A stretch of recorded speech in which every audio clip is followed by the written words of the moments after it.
Hi guys, welcome to Side Talk, a holiday special. As you can tell, we're feeling very festive or something to that effect. and we hope you are too. Myself, Ash, and I'm joined by my handsome compadre, Scott. Scott, how's it going, bro? Hello, happy holidays. Yeah, happy holidays. Yeah, so a slightly different Side Talk this month. Instead of reviewing 1 month, we're going to basically recap and review the entire year. So why the hell not? There's lots to talk about, lots of fun stuff. So let's get into it. So we've got lots of different categories that we're going to work our way through. So we're going to start with pay-per-view of the year, or PLE, depending on who you talk to, although I personally despise that term. It's a pay-per-view, bro. It always has been. It always will be. So, Scott, do you want to take the reins on this one? What was your top pick? And also, sorry, just as a little, if I'm munching away, it's because I've had nothing to eat just yet, so ignore me. Right, my pick for pay-per-view of the year is AEW Revolution from beginning of the year. I don't think it's been bettered, and I think it was top to bottom a great pay-per-view. Kingston versus Danielson, and we had Ospreay and Takeshita that great match, and also the perfect send-off for Sting. Yeah, that match went off without a hitch. Young Bucks again, fantastic in their roles. Darby, we're going to come into his own for the rest of the year. So yeah, that's my pick. AEW Revolution 2024. Absolutely, same as mine. Same as me. Great minds. We're off to a good start. Ospreay, Takeshita. Sting's send off. We had Samoa Joe versus Hangman versus Swerve, which was a perfect addition to the series of the Hangman and Swerve feud, which we'll touch on a bit later on, I'm sure. It was just great fun. So yeah, that was fairly comprehensive and decisive, which is me and Scott are never. So I'm proud of us. Never. I'm proud of us. Let's continue on this hella fun ride, and we'll start with we'll go with the best feud. I had a few written down here because there was a few notable feuds this year. So in AEW, we had obviously Swerve and Hangman, which has been going on since last year, but it culminated this year with a few matches. One of the best feuds in recent memory, in my opinion, regardless of promotion. Then it was short but very sweet. We had Will Ospreay and MJF. It was the feud for the international title leading into All In. It was a very, like I say, it was a very short program, and it was a one and done match kind of thing. No, it was two matches, wasn't it? Sorry, they got a win each, didn't they? My mistake. Yep. Two great matches. But yeah, it was like a 6-week program. It was great stuff. And then Tony Storm and Mariah May has been thoroughly entertaining and continues to be, with Tony Storm recently returning to AEW, and she apparently has forgotten everything, which is really interesting. So yeah, and then I didn't watch all of it, but I was thoroughly entertained by the online antics. So it's Drew McIntyre and CM Punk. I did watch a couple of the matches, but admittedly, I don't keep up with WWE watching all that much. But yeah, Drew McIntyre's social media game is perfect. What about you, my man? Yeah, I think my pick, I agree with all the 4 very strong candidates. I think my vote would go for Hangman and Swerve, just because it kept me on the edge of my seat in those matches. The promos are great. The matches themselves were incredible. Got a lot of people talking, whether you loved, hated them. There was no one indifferent. They were very divisive, but very creative. It really, elevated Swerve no end from his position where he was in the AEW, like mid card to top of the pops, really, because it's where he, when we were watching his stuff with him and Keith Lee, we were like, Swerve needs to have a belt, and he needs to be, he needs to be main eventing top card stuff. So the minute he announced that he'd bought his childhood home on social media and online, I was just counting down to when Hangman was going to go there. But I never in a million years did I think he was going to burn the house down. Yeah. When he did, that promo was incredible. So just for all the theatrics, the matches, the thing that stuck in my brain the longest, Hangman Swerve, I think runner-up would be Drew and Punk for their, online antics, and the match they had was a great match. So, but just tipping it at Hangman and Swerve. Yeah, I'm completely happy with that. So moving on. Wow, look at us. We've got best shows that we saw live. Scott, want to take the lead on this one, dude? My pick for best show I attended was High Stakes 2024, put on by Rev Pro. Nice. That was in Crystal Palace. It was notable because it was Ospreay's last match in the Indies against Michael Oku, and we spoke about that match on this show before. It's an incredible match. Well worth checking out. There's some nice surprises. Orange Cassidy came over because he was over with Tony Khan, who was obviously doing a deal with Ospreay to get him into AEW. Luke Jacobs and JJ Gale had a fantastic match. I really recommend, if you haven't seen it already, everyone check that out. Mustafa Ali was over. He had a great match against Robbie X. Obviously, Robbie X has gone on to have a great year and ended up in Bullet Club. So, crazy shows you what crazy you've had of things happening. Cogs moving, and Zack Sabre Jr. had a great match against Connor Mills. Yeah, and it kind of, I think it was the week. I think I'm correct in saying it's the week after Zack Sabre had the match with Danielson, and yes, and we kind of mentioned last episode how Connor Mills wasn't having a great run of success in Progress, and that was surprising to us because when you see his booking in Rev Pro and how he's hanging with, arguably the guy, one of the best wrestlers of the year, if not currently working at the moment, Zack Sabre Jr., that's why we get surprised about, he's not winning all the time over there. But yeah, Conor Mills put on a great match, kind of played into, it kind of like dovetailed the Danielson match, and he went after the injured leg of Zack Sabre Jr., so that was great to see. And that's when Zack said the next time he'd be back, he'd be bringing the IWGP with him. So he's not wrong. He's a man of fantastic match. He's a man of word. Yeah, and obviously the send off to Ospreay was, a very emotional, highly charged, high stakes. It did what it said on the tin. So my favorite match and event I've been to this year. Yeah, we'll come to that match a bit later on. Winky face, so sit tight. So I've got three. I do have a winner, and I feel like it's fairly obvious, but I've got three here that I want to talk about.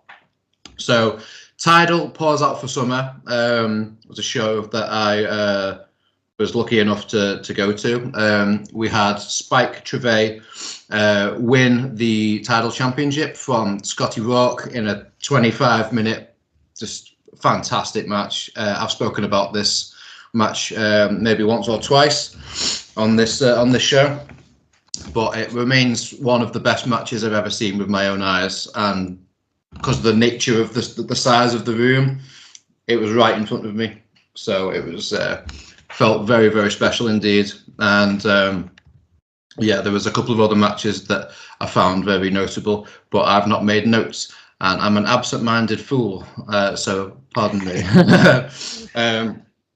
Then we had Rev Pro Global Wars, which we spoke about on the show a couple of months ago. There was lots of cool matches. Luke Jacobs and Ishii had the third and final installment of the feud, and they absolutely beat the piss out of each other, which is just how they do things. So yeah, understandable. Yeah, it was chop suey. Michael Oku and Ricky Knight Jr. I don't want to say surprised me, but I was expecting a good match, but they surprised me with like I walked out of that place saying that was by far and away the match of the night, and that's somewhat of a surprise to me. When I was going in expecting this, that, and the other. Got to see Mina Shirakawa for the first time, and I was trying to do the dance moves and stuff like that, but failed miserably, obviously. I got to see Kanji for the first time. She is very talented, and I look forward to seeing her again in the future. And a few other guys and dolls from that are usually working more London ways, and obviously the Japanese dudes. Yota Tsuji is always a pleasure, and the crowd was massively into him, replacing Leo Rush, because who couldn't make it. But top of my list was All In. I think it was blatantly obvious, but just being in a stadium with 50,000 people is just silly. Especially for a wrestling show that's not WWE. It should be, respected in its own right. The card was good. It was a very fun show. I don't think it was quite as good as last year's All In, but it felt great. It felt great to be there. The matches were good. We had the Storm May culmination. We had Danielson beat Swerve to win the AW title. We had so much going on. I forget what they called it now, but was it the gauntlet match or something like that, where someone was coming out every few minutes and it was just Okada, and then it was Nigel McGuinness, and everyone's just losing their minds, like, oh my god! Yeah, that was so much fun, and the crowd was white hot for that match. So yeah, there are my picks. Obviously, I don't get down to London too often, so I would have loved to have gone to High Stakes and pretty much every Rev Pro show going, but I don't have that option, unfortunately. So, how do you want to decide this one, my man? Well, I think there is something very sentimental and cheesy. I think the winner at the end of the day are the punters that go into these shows, because the guys and girls that are wrestling out there are really going above and beyond in entertaining us and putting on live events. We also had MJF come over in the summer, some big names, and people that we're seeing come up from new talent, like people like Zazoya, and there's it's a very exciting time. And but I think I'm gonna have to let you have the 3 count on this one, and we'll go for All In. That Bryan Danielson moment is something that's probably going to stick with me too for long, in the memory.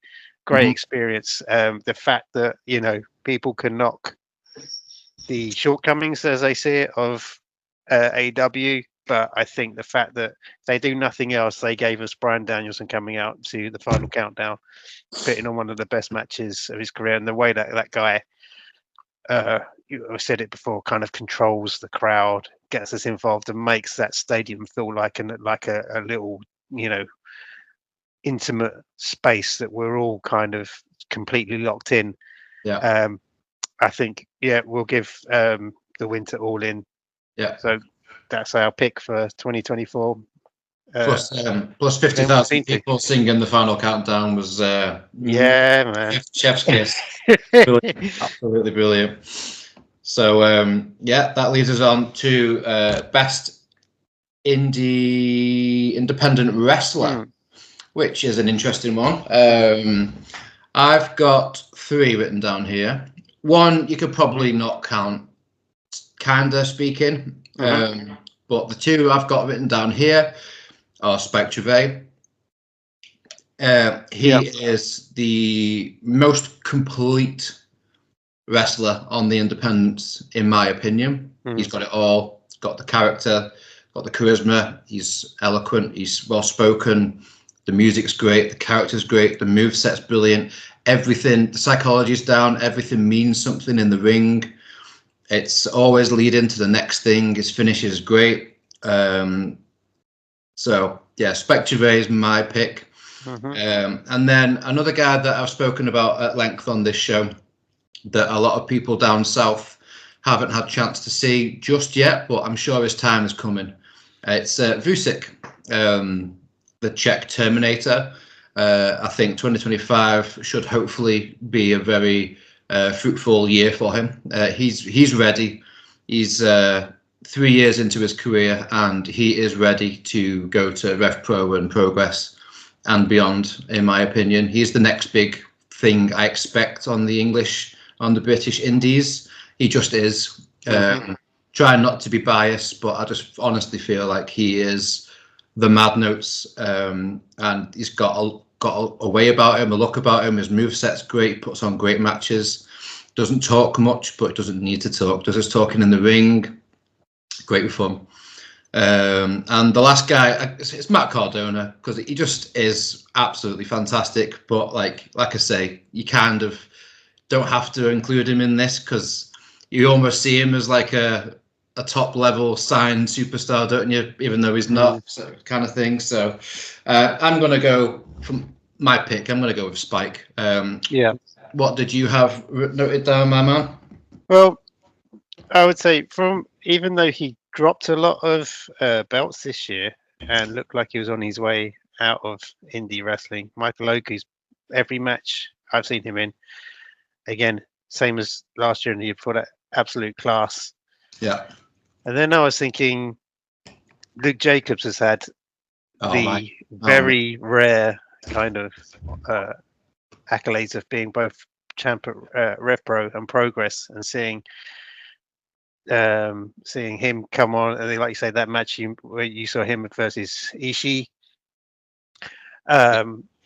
We've had him as a pick before, as one to watch, and I just think that similar as you were saying about Spike, you could pick him up and drop him in any of the big boy promotions, and they'd find their feet pretty quickly. They kind of know who they are. They've got, I think, Luke is really the anniversary show. He came out to Dead or Alive Bon Jovi. And it's and a side of him we haven't seen as much. Is more usually business and razzmatazz. And I think now he knows he's got that. You can feel the confidence building in him all the time. So I would say if I was going to pick to go up against Spike, it would be Luke Jacobs. So, my God, what a match! What a match! What a tough decision. So, like, it's not even been announced anywhere, but I've got a holy shit chant circulating in my brain right now. My choice is Spike, but I'm happy to say Luke Jacobs, because he has had an unprecedented 2024. Yeah. Won the Progress World Championship, won the Rev Pro World Championship, simultaneously holding both of those championships. No one's ever done it before. Nobody might ever do it again. Needs to be recognised. So and Luke Jacobs. And both those guys have potential for the next year's best feud. Let's see what happens. Rev Pro / Progress, book that feud, please book it. 3-match series, please. Let's go. So then, best independent promotion. Scott, do you want to take the lead on this one? Yeah, I mean, I'm not as versed as you guys. I would say my favorite is continued to be from last year, which was Progress, just because of having a lot of fun at the events that I go to. They put on a really good little show with Noah when they came over in the summer, and I'm in an ahhing about where to go. Me and my friend Al had been to see a presentation of the Wrestle Me podcast show, and it was down the road, and they were like, if anyone's fancies going to see some Japanese wrestling, Noah's going on, and we were like, let's just go, spur of the moment, because why not? Yeah, the money's tight, but I think we'll regret not going. We got there just in time to see the first match, and it just did not let up, and it was like 2.5 hours, just bang, bang, bang, bang, bang, crazy excitement, crazy energy. It wasn't as many people as you would have hoped, but everyone there was 100% into it, and it was again a close. When I was drawing up my events I'd been to, that was definitely at the forefront of my mind, and I hope they come over again. And hope Noah have a good working relationship carrying on next year with Progress, because Progress doing some exciting stuff, going up to Manchester and around the country, so everyone's getting a chance to see these guys in action. And new year they've got a promotion with GCW, so that's going to be very exciting as well. So 2 years on the bounce for me is progress. Okay, cool, man. I'm happy with that. I'm happy with that one. I've really had a lot of fun at the Progress show in Manchester at the back end of November. Was it November? Start of November, my mistake. Lots of fun was had. I've got Rev Pro and Tidal written down. Rev Pro, for obvious reasons, they just seem to be just delivering absolutely amazing stonking cards, bringing in the top stars from overseas, and they are absolutely killing it. They've got that relationship with New Japan, which obviously will score points because I'm a big New Japan fan.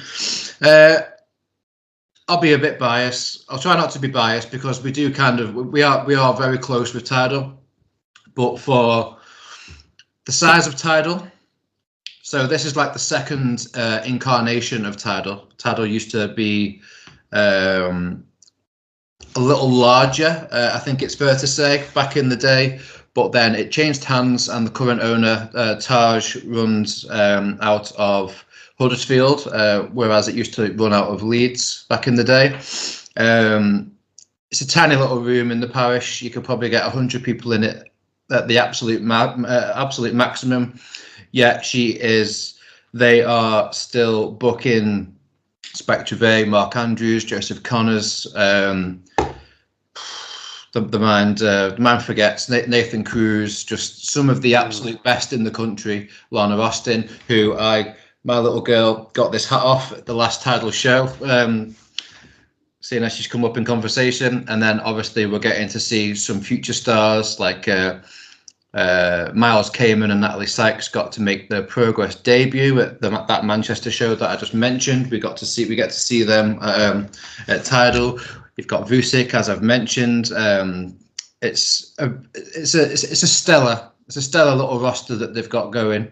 There's lots of talent up here because of Pursuit Pro Wrestling training school over in Sheffield. That is an absolute hotbed of talent right there. So I'll go with Tidal, but I'm happy to concede with Progress. I listening to your little promo there, I think we're going to give it. We have to give it to Tidal because cool. I'm going to try and get myself along to a Tidal show this year. Just make it my aim to do that. Yeah, get out of the south. You're more than welcome. They did have a show. They did have a show in London booked. I think it ended up being cancelled or postponed. But if you do fancy a venture, adventure up to Leeds, I'll be more than happy to keep you guys if you like. Cool, man. And Huddersfield's about a half an hour drive away. Tidal wins it for this year. Get in touch with Spectre and he'll give you a lift up because he drives to and from London in one day. I feel like I get a role as his sinister driver. Drive him to a ring on a little cart like they used to do in WrestleMania 3. Yeah. Evil chauffeur, like a Luther type role. yeah, for sure. Yeah, funny. So next category is best male wrestler. Do you want to take this, dude? Yeah, my pick, Zack Sabre Jr. I was thinking Danielson's had a great year, Ospreay, but Zack with the G1, the IWGP, and then Tokyo Sports MVP award, which is the highest, most prestigious award in Japanese professional wrestling. Yeah, I think it's usually only ever won by Japanese wrestlers. I think Bob Sapp was the last foreigner to be given that award. And that's really like the creme de la creme. And at the beginning of the year, I have to go back and check, but I was like, I think this is going to be Zack's year. I could see the kind of them they knew Will was off to AEW, and he's a safe pair of hands, and he's done absolute wonders. And which we all know he's capable of. So it's just great to see someone that is going to have that potential.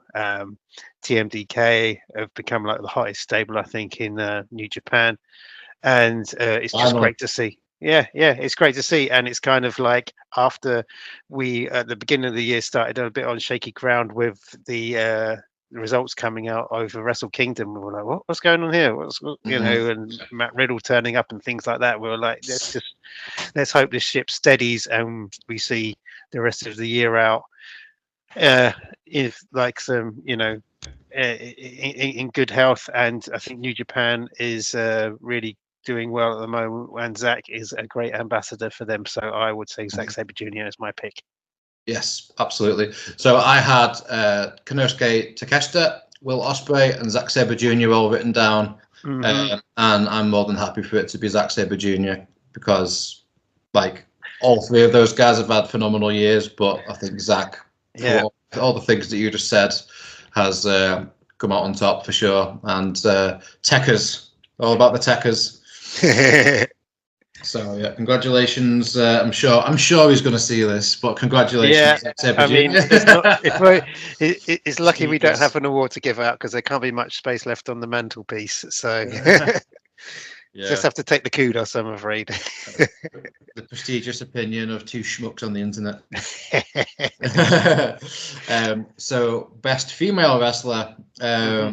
I've got 3 written down here. We've got Athena, who just surpassed 700 days as Ring of Honor Women's Champion. We've got Mariah May, who came in at the back end of last year, and within 6-7 months had an amazing story, an amazing feud, and won the women's title from Toni Storm. And then you've got Mina Shirakawa, because why not? She's building up to having a great run. But if she signs somewhere and decides to stay and stuff, but she's a lot of fun. So what did you have down, dude? Close to Mariah, Toni Storm is my pick, just because of the entertainment and the quality of the matches she's had. Absolutely. It's been a brilliant run with the Timeless, and as you mentioned earlier, she's now come back with some amnesia, and is introducing herself to Thunder Rosa like she's never met her, and it's really, really excited that she's got an all elite graphic, and it's just really fantastic. She had some, even if she lost her matches when she went to Mexico and Japan, it kind of added to the story of the demise of the Timeless character. The pick we had for the best event of the year, All In, we've seen, she left Wembley. There's a video of her and Luther's trying to console her, and she's staggering off into the Wembley car park, and there's just like the security guards in the high vis all kind of like, I think one of the wrestlers has just escaped. But complete devotion to the part, and some fantastic storylines, some great feuds, and coming back now to finish off the year. And it should be a good start to New Year with Wrestle Dynasty and those ties with New Japan, and working still with Mariah and Mina, and Tessa. And also there are there's a possibility of Foley-esque multiple personalities and drifting into past things. It's really, really exciting to see where this character goes now. So that's my pick there, Toni Storm. Okay, cool. I'm not sure where to go on this one. Toni Storm is a worthy winner of any category, really. Highly entertaining, great wrestler. Sure. We'll just go with Toni Storm. Hopefully, we will see Athena round out another year, undefeated in Ring of Honor, because again, like often an unsung hero, really carrying that promotion uniquely and not appearing in AEW, and the quality of the matches, and bringing up characters like Billy Starks, and just the quality of her wrestling as well. I would like to see more of Athena, but I'd rather see Ring of Honor have a TV deal and a good showing on TV and more people than watching that show than have Athena come in and fight one match on Collision and then be forgotten about.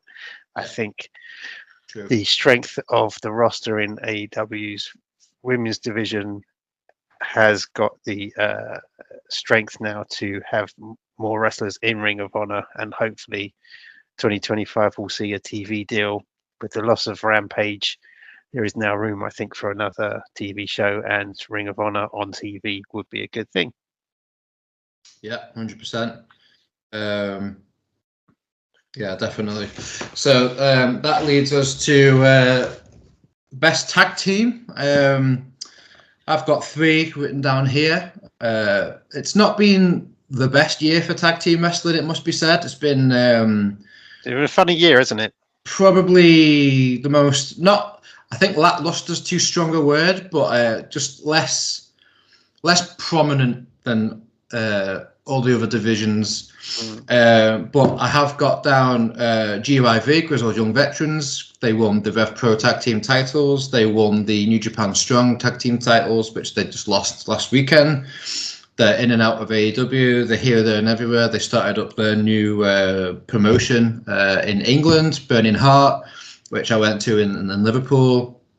I'm looking at going to the Manchester show in, I think it's February or March next year.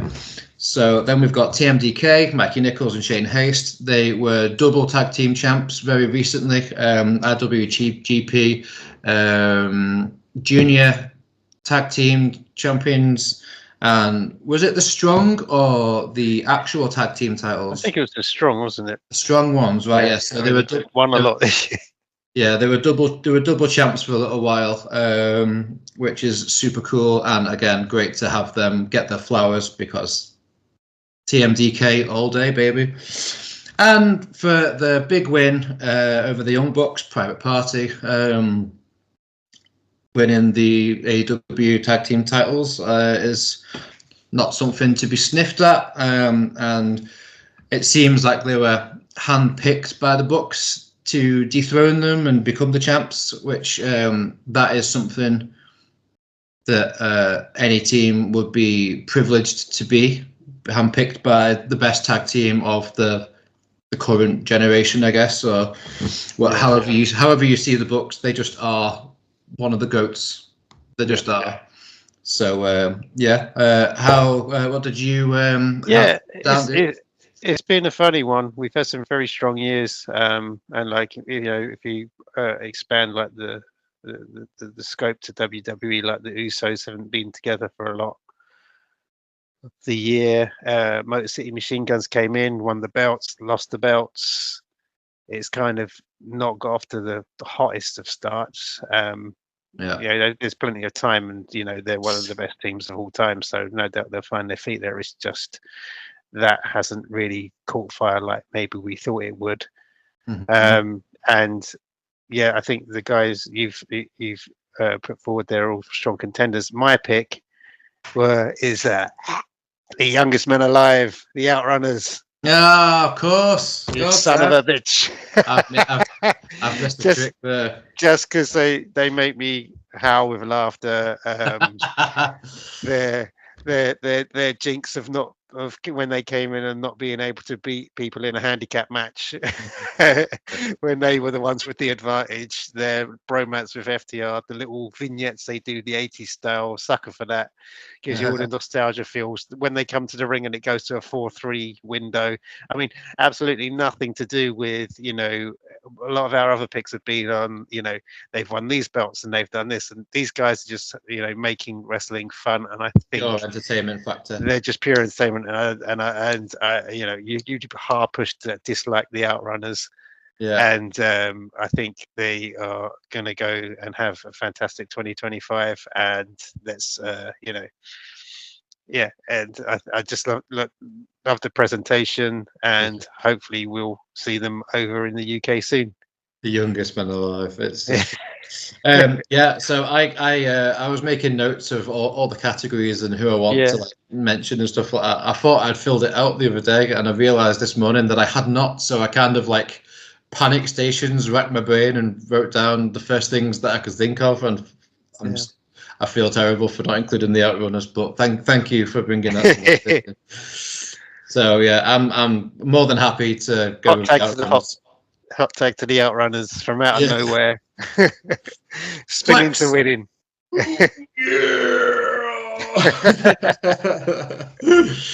Fantastic. So yeah, the penultimate category, we've got best heel. So who did you have in your mind, man? Mine was, I picked it on whose promos and who benefits from being a heel, and I went with Christian Cage. Oh, okay, nice. Just because I still think he's doing his best work of his career. Really hilarious, funny. You can tell he's a real professional's professional. He chews up the scenery. He knows he doesn't panic, doesn't get flustered. He's got complete control. He doesn't have like, I don't find him repetitive or like cheap heat. I kind of like the severity of his put downs, and you can tell that the people that he enters into feuds with are probably enjoying it as much as he is.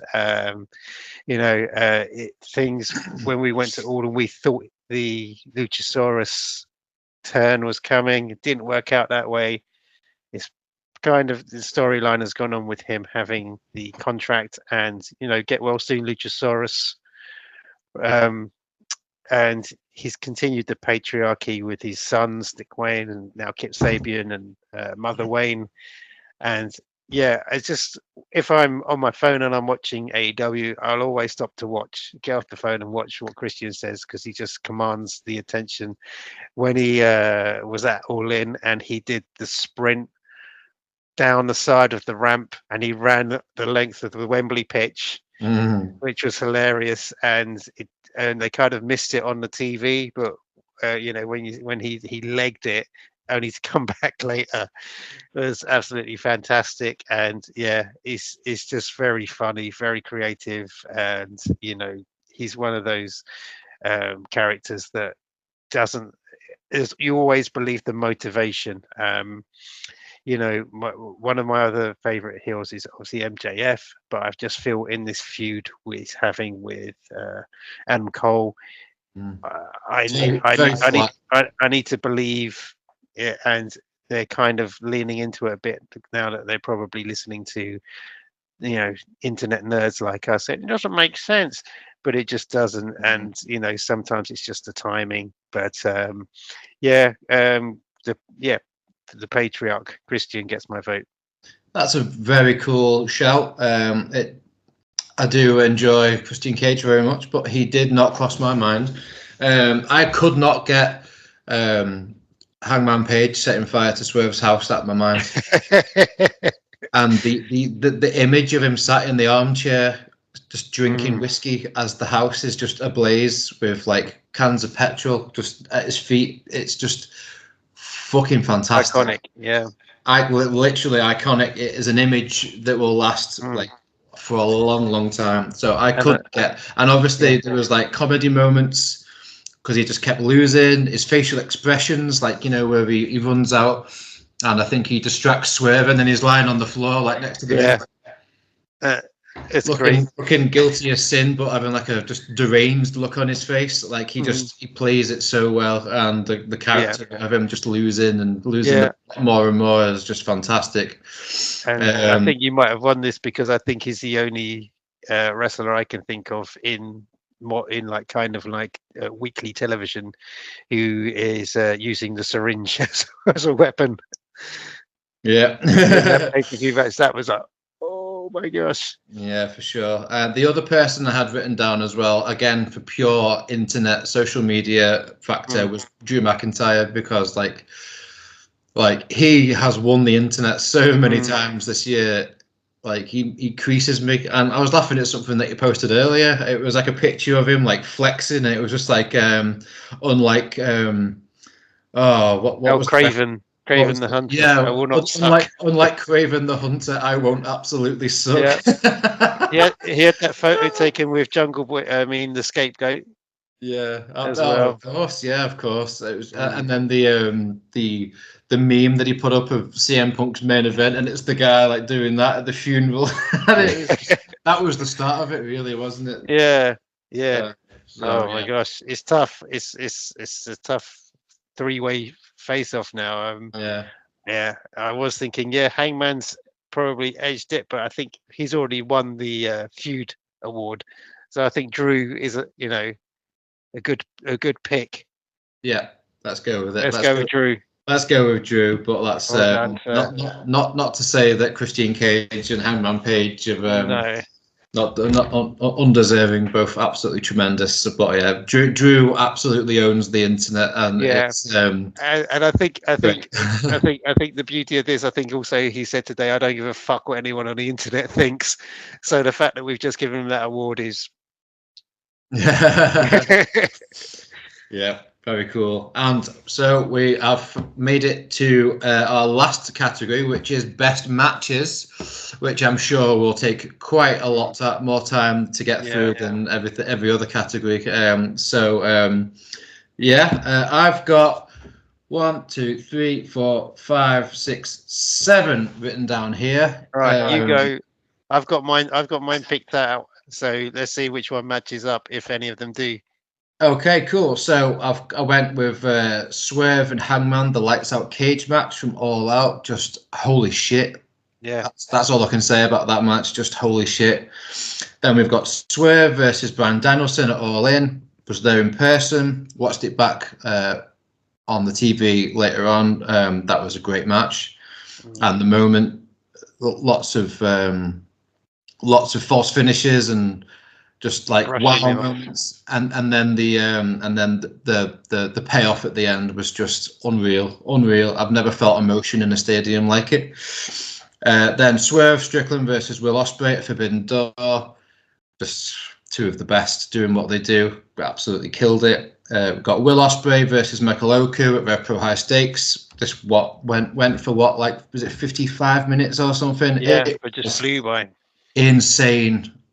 Even as a viewer watching through the TV, it was just like, I can't believe what these two guys are doing. Incredible. Yeah. Then Will Ospreay again versus Konosuke Takeshita at Revolution. Just they beat the shit out of each other. There aren't many better examples of modern professional wrestling than watching them two have a match. Just two of the best. Speaking of, and then two of the best, I feel like I'm kind of repeating the same people over and over again, but that's just how I've had it written down over the course of the year.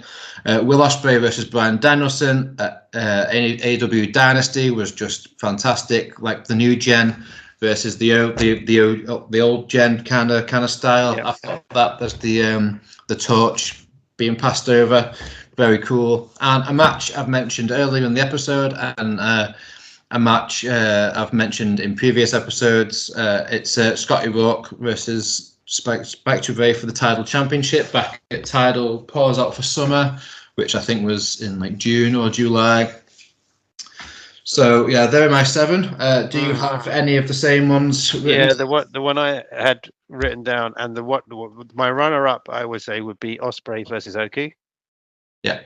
And I was just worried that maybe I'll be too biased. It's such a good match. But just being there and just everyone was going absolutely crazy for that, and like it was an energy level like nothing else. Obviously, Tony Khan was up in the little box watching, jumping up and down, and thinking, "Yep, I've signed a great wrestler here," and the crowd really let him know what a great crowd we are over here in the UK. Tony Khan, that is, I think he really was. Even he was taken aback. The noise we were making, and the energy in the room, and it was fantastic. But just edging that out, that man again, Osprey versus Danielson.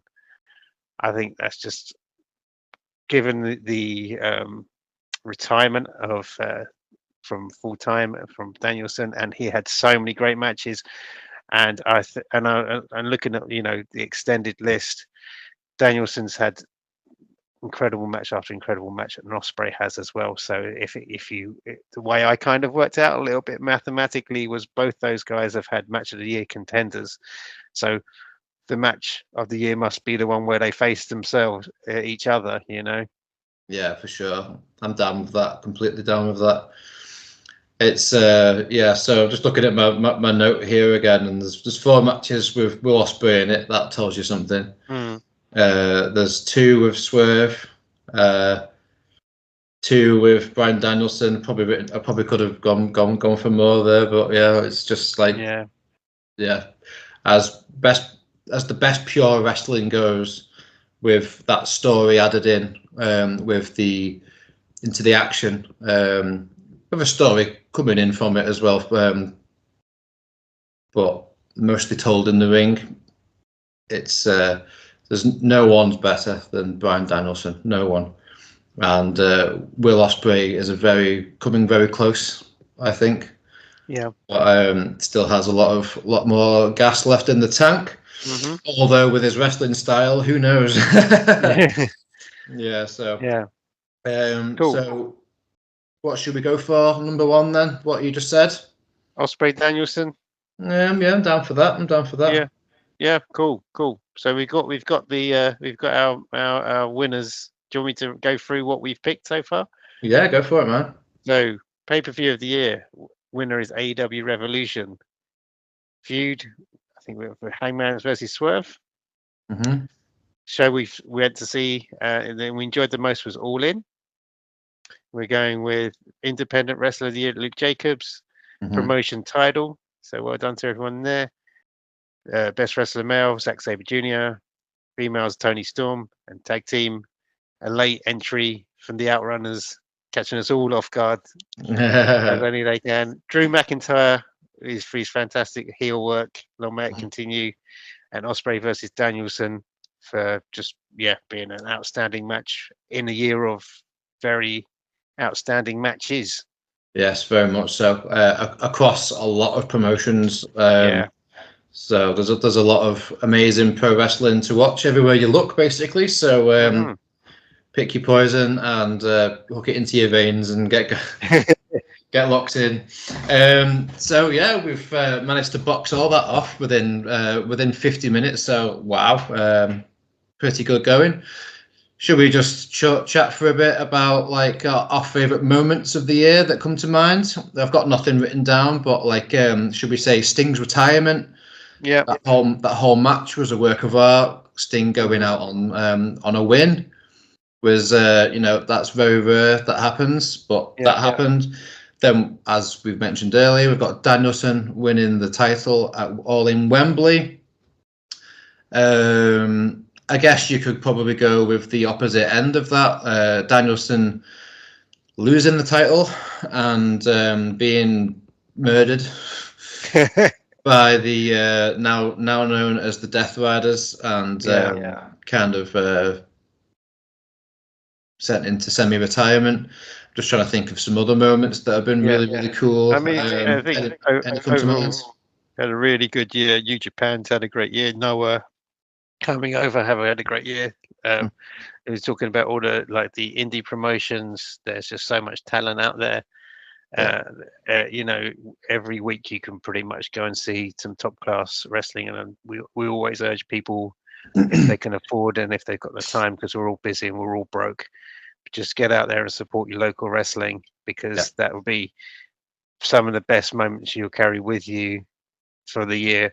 And it's like we allude to, it sometimes can be tough being a wrestling fan, especially with the way that the minority of negativity can be amplified to silliness.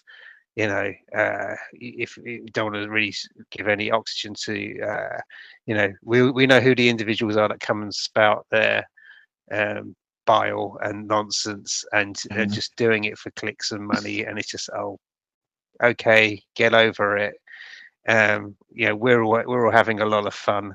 There's a lot of great stuff out there. There's Netflix on WWE going to Netflix in January, so there's going to be some crazy stuff going off there. Like we talked briefly about, Kevin Owens and Cody had a great match on main event. People like Jesse Ventura coming back into the fold. I'm looking forward to I've got a lot of love for Jesse the Body Ventura. He had a leather jacket. Well. He had a leather jacket that he claimed to be made out of Jake's snake Damien.